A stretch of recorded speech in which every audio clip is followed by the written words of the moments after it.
Welcome to the Mystic World.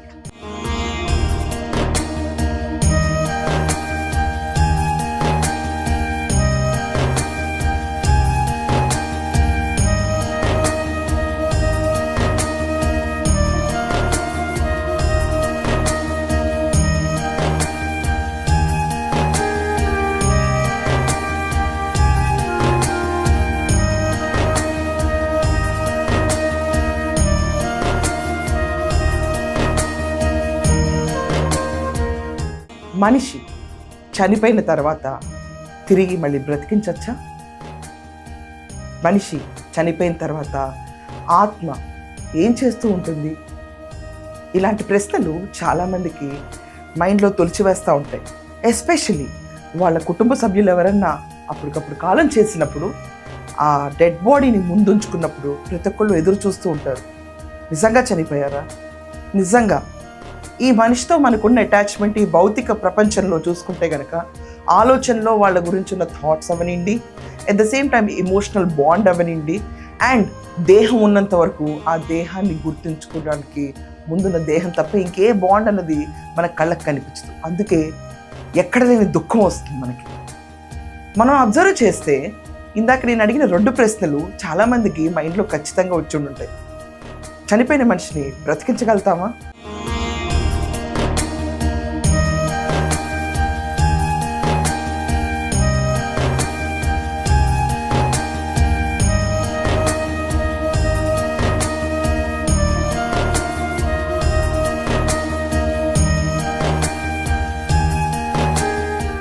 చనిపోయిన వాళ్ళని తిరిగి సజీవంగా తీసుకురావచ్చు అని చాలామంది ప్రూవ్ చేశారు. కానీ దానికి కొంత వ్యవధిలోపే చేయగలుగుతారు. 4 గంటల లోపు తాంత్రిక శక్తుల ద్వారా తెలిసిన ఒక మహాయోగులు కానీ లేకపోతే అఘోరాలు కానీ వీళ్ళు ఖచ్చితంగా మనిషి శరీరంలోకి తిరిగి ఆ ఆత్మని తీసుకురాగలుగుతారు. ఇదొక్కటే కానే కాదు, వాళ్ళకున్న దీర్ఘకాలిక సమస్యలన్నింటినీ కూడా తీర్చి సజీవంగా ఎంతో కాలం ఉండటానికి కూడా వాళ్ళు ప్రాప్తి ఇవ్వగలుగుతారు.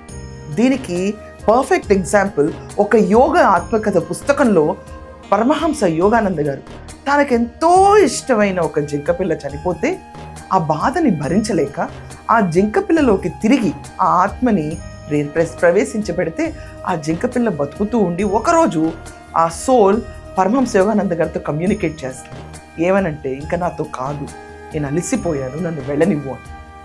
పరమహంస యోగానంద గారు ఆ టైంలో డెత్ని యాక్సెప్ట్ చేసి ఆ జింక పిల్లల శరీరంలోంచి ఆ ఆత్మని వదిలేస్తారు. ఇది ఒక యోగి ఆత్మకథ పుస్తకంలో రాసిన ఒక చాప్టర్ గురించి నేను మాట్లాడుతున్నాను.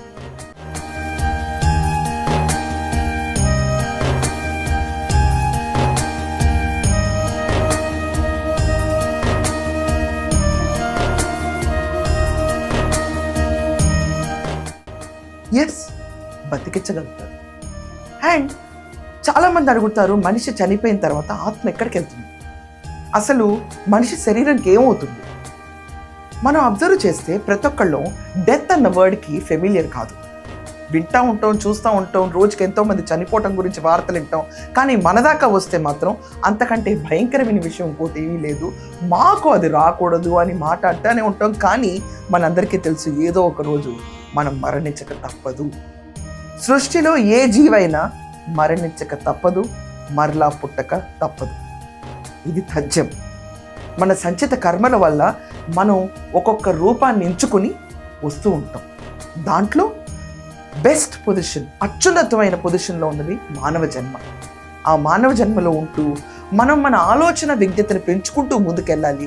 నేనెవరిని అన్న విషయాన్ని శోధించుకుంటూ ముందుకెళ్ళక ఈరోజు కూర్చుని నేనంటే ఈ శరీరం, నేనంటే ఈ భౌతిక ప్రపంచం, నేనంటే నా చుట్టుపక్కల ఉన్న 5-6 సంబంధాలు, నేనంటే నా డబ్బు, నా పలపతి అని భ్రమిస్తూ ఉంటాం. ఇదే మాయ. ఈ మాయని ఛేదించడానికి ఈ ఆత్మ ఎన్ని జన్మలెత్తాలి, ఎన్ని కర్మ సిద్ధాంతాల్ని పాటించాలి, ఎన్ని సంచిత కర్మల్ని మెడ చుట్టూ వేసుకుని తిరగాలి, ఈ విషయాన్ని మర్చిపోతూ ఉంటారు.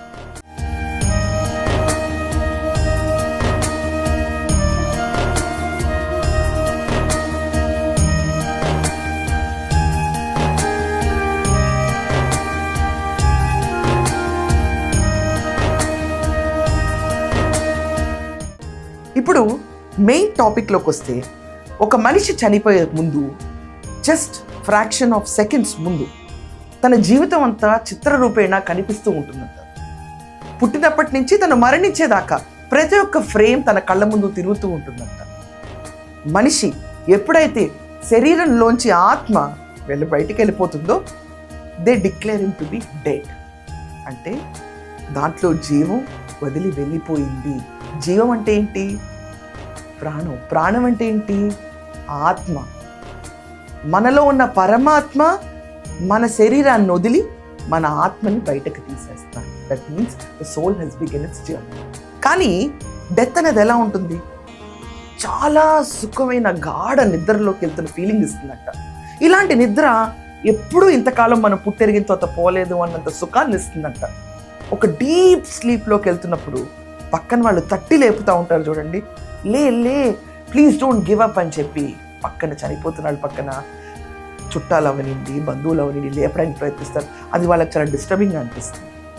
ఎవరన్నా మంచి నిద్రలోకి వెళ్తుంటే లేపుతుంటే ఎంత కోపం వస్తుందో, ఆత్మ ప్రయాణం మొదలవుతున్న తరుణంలో అంత సుఖ గాఢ నిద్రలోకి వెళ్తూ ఉంటుంది. They enjoy it. ఆ నిద్రలోకి వెళ్తున్న ఆత్మకి తెలియని కూడా తెలియదు తను ఈ బాడీ నుంచి బయటకు వెళ్ళిపోయింది. తను ఏ క్షణమైతే రియలైజ్ అవుతుందో ఈ బాడీని వదిలి తను బయటకు వచ్చిందని, ఆ విషయాన్ని కూడా భ్రమ కలగా భావిస్తూ ఉంటుంది.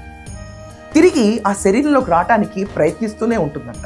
అందుచేతనే కాళ్ళు 2 దగ్గర పెట్టి కట్టేయండి, ముక్కులకు కాటన్ పెట్టండి, చెవులకు పెట్టండి, నవరంధ్రాలని మూసేయండి. ఎందుకంటే ఆత్మ నిరంతరంగా ప్రయత్నిస్తూ ఉంటుంది ఆ జీవుడు తన శరీరంలోకి ప్రవేశించడానికి అని. చాలామంది దాన్ని వేరే రకాలుగా తీసి కాళ్ళు చేతులు బీసుకుపోకముందే కట్టేద్దాం అన్న ఆచారంలోకి తీసుకొచ్చారు. కానీ యాక్చువల్గా ఆత్మ ప్రవేశించకుండా ఉండటానికి ఈ చర్య తీసుకుంటారు.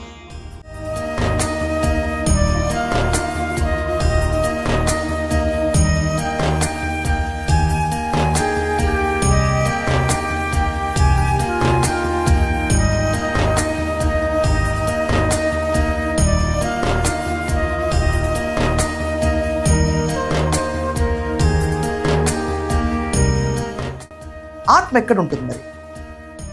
అన్ని ప్రయత్నాలు చేశాక ఈ శరీరంలోకి వెళ్ళలేనప్పుడు ఆత్మ ఎక్కడ ఉంటుంది? మనిషి ఉన్న చోట 13 అడుగుల పైన ఆత్మ చూస్తూ ఉంటుందండి. దానికి సంబంధించిన వాళ్ళు ఎలా బాధపడుతున్నారు, వాళ్ళ బాధను చూసి ఇంకా దుఃఖిస్తూ ఆత్మ అక్కడే తిరుగుతుంది. అందుచేతనే there is a best way to cut ties. మన ఇంట్లో ఎవరైనా చనిపోతే ఇమ్మీడియట్గా బాధపడకుండా ఒక కూర్చుని మెడిటేషన్ చేసుకుని let talk to the soul. మాట్లాడండి. భౌతికంగా వెళ్ళిపోయిన మనిషితో మీకున్న బాంధవ్యాలు అక్కడితో కట్ అయిపోయి ఉండొచ్చు, కానీ ఆ ఆత్మ ఇంకా మీతో టైఅప్ అయి ఉంది. అక్కడ మీరు ఒక ఎమోషన్స్తో టైఅప్ ఉన్నారు, డిఫరెంట్ ఫేజెస్తో టైఅప్ అయి ఉన్నాయి. ఇక్కడ మనం అబ్జర్వ్ చేస్తే ask them to be free, liberate them. ఆత్మ చాలా సుఖంగా వెళ్ళిపోతుంది. కానీ ఎన్ని రోజుల పాటు ఈ ఆత్మ తిరుగుతూ ఉంటుంది? ఇది కూడా ఒక వెరీ ఇంపార్టెంట్ క్వశ్చన్. చాలామంది మీకు సమాధానం విచిత్ర వర్షంలో చెప్తా ఉంటారు. కానీ నేను చదివిన పుస్తకాలను బేస్ చేసుకుని మాత్రమే చెప్తున్నాను ఈరోజు. అండ్ మనిషి చనిపోయినప్పుడు ఏం జరుగుతుందంటే 4 గంటల పాటు ప్రతి ఒక్క స్పర్శ తెలుస్తుంది ఆ శరీరానికి. ఒక్కొక్క వాయువు బాడీని వదిలేసి వెళ్తూ ఉండాలి. Death is not immediate. ఇలా ఇంజిన్ ఆఫ్ చేస్తాం, ఇలా మోటార్ ఆగిపోతుందంట, కుదరదు. అలా కాదు, పవర్ కట్ అయిన వెంటనే మోటార్ ఆగినట్టు జరగదు. మనకి ఆత్మ బయటకు వెళ్ళిన వెంటనే మనకి స్పర్శ తెలుస్తుంది. ఇంకా చెప్పాలంటే 14 గంటల పాటు శరీరం యాక్టివ్గానే వర్క్ అవుతూ ఉంటాయి. ఇది ఫ్యాక్ట్. అండ్ ఇదంతా కాకుండా మనం అబ్జర్వ్ చేస్తే రామకృష్ణ పరమహంస గారు కాశీలో వెళ్ళి చనిపోయిన శరీరాలు అవ్వండి, మనుషులు అవ్వండి, అక్కడికి వెళ్ళి చనిపోయిన వాళ్ళకి వాళ్ళ దేహం నుంచి ఆత్మని మహావిష్ణువు వచ్చి డైరెక్ట్గా తనలో కలుపుకోవటం నేను చూశాను అని చెప్పి రామకృష్ణ పరమహంస గారి జీవిత చరిత్రలో ఒక పేజ్ ఉంటుంది. మీలో ఎంతమంది రామకృష్ణ పరమహంస గారి జీవిత చరిత్ర చదువుంటే నేను ఈ విషయంలో చెప్పింది కరెక్టే అని నమ్ముతాను. గంగా ఒడ్డు నేను కూర్చుని చూశాను అని ఆయన చెప్తారు. పరమహంస స్థితి పొందిన మన భారతీయుడు ఆయన కూడా. రామకృష్ణ పరమహంస గారు నా కళ్ళతో నేను చూశానన్నారు. ఇక్కడ డెపిక్షన్స్ మారుతూ ఉంటాయండి.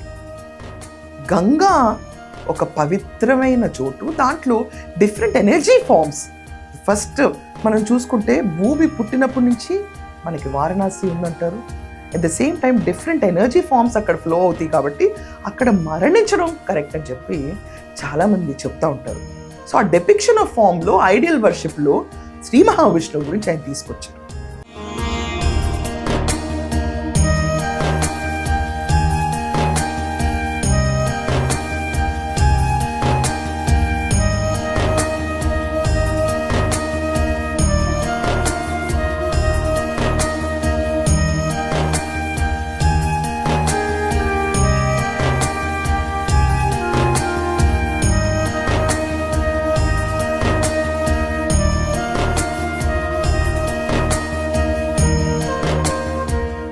సో చనిపోయిన తర్వాత ఇప్పుడు మన ఆత్మలు ఏమవుతాయి? మనం చనిపోయిన తర్వాత ఎందుచేతన తొందరగా అంత్యక్రియలు అవచేయాలి. ఈ రోజున్న ఆధునిక ప్రపంచంలో అందరూ అమెరికాలో, కెనడాలో, పరాయి దేశాల్లో ఉండటం వల్ల 4 రోజుల నుంచి 5 రోజుల దాకా చనిపోయిన శరీరాన్ని అలాగే ఉంచుతారు, కదల్చరు. మోర్చరీలో పెడతారు, ఎంబామింగ్ అంటారు, అలాగే ఉంచుతారు. బట్ అది ఒక రకమైన క్షోభ.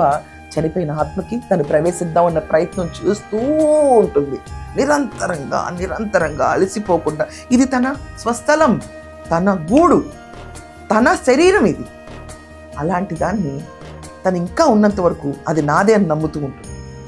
అండ్ చుట్టుపక్కల ఉన్నాళ్ళు కూడా మేబీ లెగుస్తారేమో అని చెప్పిన ఒక ఆరాటంలో బాధ అన్నీ ఉంటాయి. కానీ చనిపోయిన 4 గంటలు కనుక డిక్లేర్డ్ డెత్ అని మనకు తెలిసిన తర్వాత అంత్యక్రియలు చేయటం చాలా మంచిది. ఎందుకంటే భౌతికంగా ఉన్న వాళ్ళందరికీ కూడా వాళ్ళ ఎమోషన్స్ ఒక పీస్ లెవెల్కి వచ్చేస్తాయి. They come in acceptance with the truth. ఇంకా మనకి లేరు వీళ్ళు అని ఆత్మకు కూడా అర్థమవుతుంది.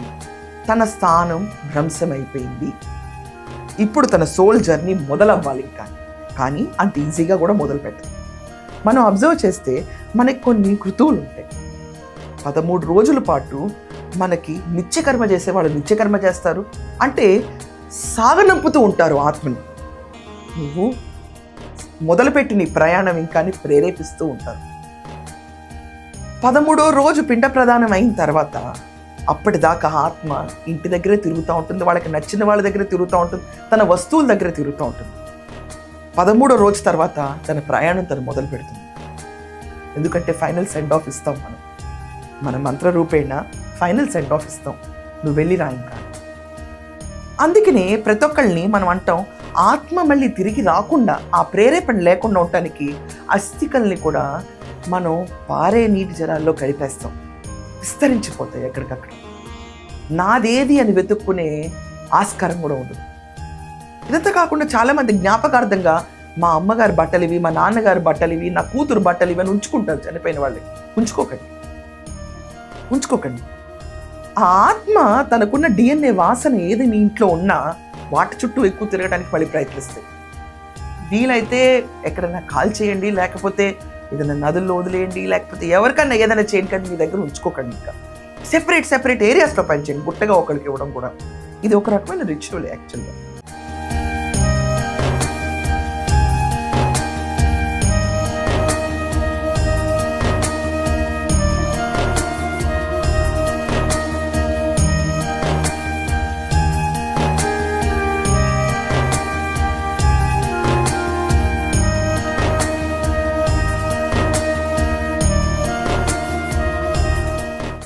జ్ఞాపకం ఏంటి అంటే, మీరు హయ్యర్ లెవెల్ ఆఫ్ థాట్ ప్రాసెస్లో ఉంటే చాలామంది ఎగ్జాంపుల్స్ బయట ఉన్నాయి.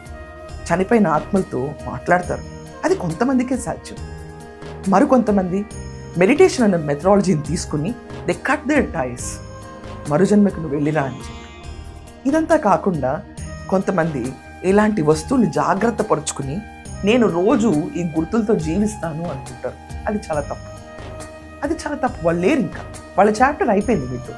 వాళ్ళ సంచిత కర్మలు రుణానుబంధాలతో ఇంగువ కట్టిన బట్ట వాసన ఎలా వదలదో, వాళ్ళ కర్మ కూడా వాళ్ళని అలా వదలకుండా వచ్చే జన్మకి వాళ్ళకు కావాల్సిన జన్మ ఎలా ఉంటుందని వాళ్ళే చూస్ చేసుకుని ఇంకొక మదర్ వూమ్ నింపుకుని వాళ్ళు మళ్ళీ తిరిగి పుడతారు. అదృష్టం ఉంటే మీ కర్మ అంత బలంగా ఉంటే ఏదో రూపేణ మిమ్మల్ని కలుస్తారు. కలిసినప్పుడు మీరు గుర్తుపడతారో లేదో అది వేరే విషయం. కానీ రుణానుబంధే రూపేణ మనకి స్ట్రాంగ్గా ఉంటే కనుక ఏదో రకంగా కలిసి తీరుతాం. ఇది వాస్తవం.